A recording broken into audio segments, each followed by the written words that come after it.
Hello guys, दांत में दर्द है या दांत में छेद हो गया है, मीठा खाते ही करंट लगता है और आप गूगल पे सर्च कर रहे हैं कि कैविटी के घर का इलाज क्या है, तो दोस्तों आप बिल्कुल सही जगह आए हैं। मैं हूँ डॉक्टर शिल्पी, आपकी दंत चिकित्सक, आपकी डेंटल दोस्त, और आज हम इसी बारे में बात करने वाले हैं इस वीडियो में। और मैं बताने वाली हूँ कि कैविटी को घर पे कैसे कंट्रोल करें और डेंटिस्ट के पास जाना कब जरूरी है। तो चलिए आइए जानते हैं कि सबसे पहले कैविटी होता क्या है। तो दोस्तों कैविटी का मतलब छेद ही है, हमारी भाषा में भी कैविटी का मतलब छेद ही है, पर वो दांतों में होता है। तो इसमें क्या होता है, शुरुआत में ये छेद ऊपरी सतह पर होता है, पर धीरे धीरे अगर हम इग्नोर करें तो वो डीप हो जाता है। और ये होता क्यों है? क्योंकि जब भी हम खाना खाते हैं उसमें जो भी शुगर होता है, तो मुंह का बैक्टीरिया उस शुगर को तोड़कर एसिड बनाता है और दांत को गला देता है। जैसे कि कोई भी दुनिया में और बाकी फ्रूट्स एंड वेजिटेबल्स गलते हैं, ऐसे ही दांत भी गलते हैं अगर एसिड प्रोडक्शन मतलब एसिड का अमाउंट, एसिड की मात्रा मुंह में ज्यादा हो तो दांत गलने लगते हैं और धीरे धीरे कैविटी बन जाती है।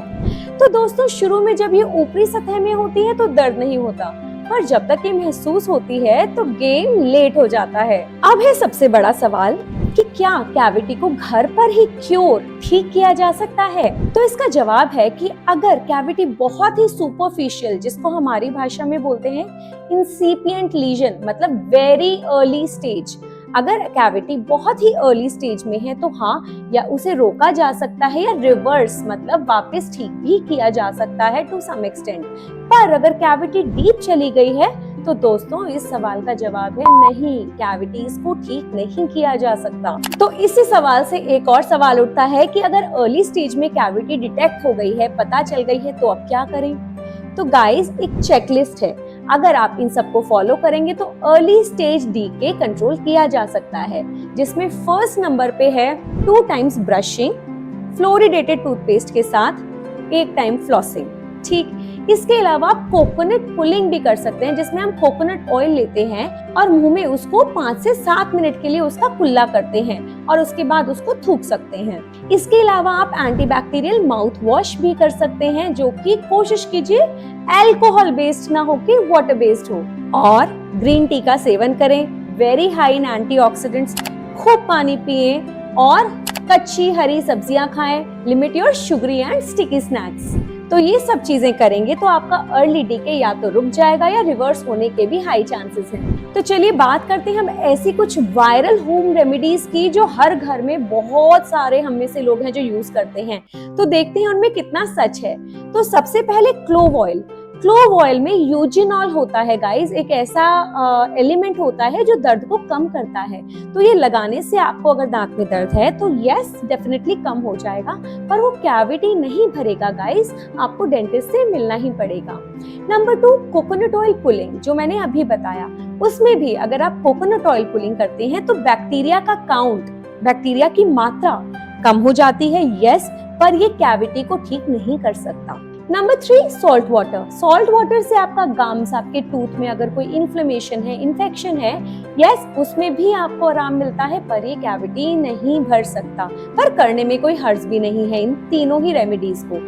पर चौथी, जिसको हम बोलते हैं ऐश मतलब राख या हल्दी या फिर मिट्टी, कुछ लोग ये दांत में भर लेते हैं, so it is a big no guys, इससे फायदा होने की जगह आपको नुकसान हो सकता है। अब चलिए बात करते हैं कि हमें डेंटिस्ट के पास कब विजिट करना चाहिए। तो गाइस अगर आपको छेद दिखाई दे रहा है अपने मुंह में, या खाना फंस रहा है, या दांत में दर्द है, तो it's dentist time my friend, आपको डेंटिस्ट के पास जाना ही चाहिए। तो जब आप डेंटिस्ट के पास जाएंगे तो क्या हो सकता है आपके दर्द के इलाज के लिए? तो गाइस अगर कैविटी का साइज छोटा है तो डेंटिस्ट आपकी फिलिंग करेंगे। अगर कीड़ा या डीके, कैविटी, कुछ भी आप बोले, वो अगर नस तक पहुंच गया है, ब्लड सप्लाई, नर्व सप्लाई आपके दांत की डैमेज या इफेक्ट हो गई है, तो रूट कैनाल ट्रीटमेंट होगा। तो उसके बाद अगर आपका रूट कैनाल ट्रीटमेंट हुआ है तो उसके बाद क्राउन भी लगाया जाएगा।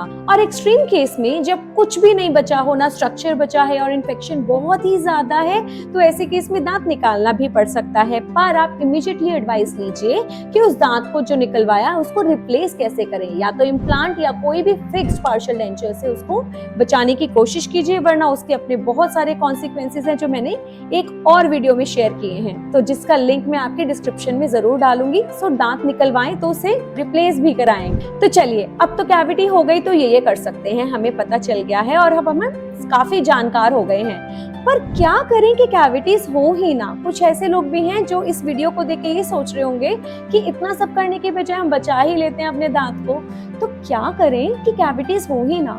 बहुत सिंपल गाइड है guys. 2 time brushing fluoridated toothpaste के साथ। फ्लॉसिंग करना भी जरूरी है क्योंकि ब्रशिंग से सिर्फ हमारी 3 सरफेस क्लीन होती है और दांत की 5 सर्फेसेस होती हैं, और पांचों के पांचों ब्रशिंग से क्लीन नहीं हो सकती गाइस। 2 सर्फेसेस तब भी रह जाती हैं, जो कि बैक्टीरिया के पनपने का, प्लाक के जमने का, कीड़ा लगने का बहुत बड़ा कारण है। तो ब्रशिंग करना जरूरी है, फ्लॉसिंग करना जरूरी है और खाने के बाद रिंसिंग भी करना जरूरी है। तो अगर कीड़ा लग जाए तो आप ये सब कुछ कर सकते हैं। और हाँ, हमें मत भूलिएगा, डेंटिस्ट के पास जरूर जाइए हर 6 महीने में। तो चलिए, अब एक ऑनेस्ट सवाल लास्ट में कि आपकी लास्ट डेंटल विजिट कब थी? 6 महीने पहले या 6 साल पहले? कमेंट सेक्शन में लिख के हमें जरूर बताइएगा। अगर आपको ये वीडियो इन्फॉर्मेटिव लगा हो तो लाइक जरूर कीजिएगा और शेयर कीजिएगा अपने फ्रेंड्स एंड फैमिली के साथ, अपने अपनों के साथ और उन लोगों के साथ जिनको इसकी जरूरत है। और सब्सक्राइब जरूर कीजिएगा क्योंकि हमारे चैनल पे प्योर डेंटल ज्ञान है विद नो बकवास। तो मिलते हैं नेक्स्ट वीडियो में। मैं हूँ डॉक्टर शिल्पी। धन्यवाद। जय हिंद। Bye bye. Signing of.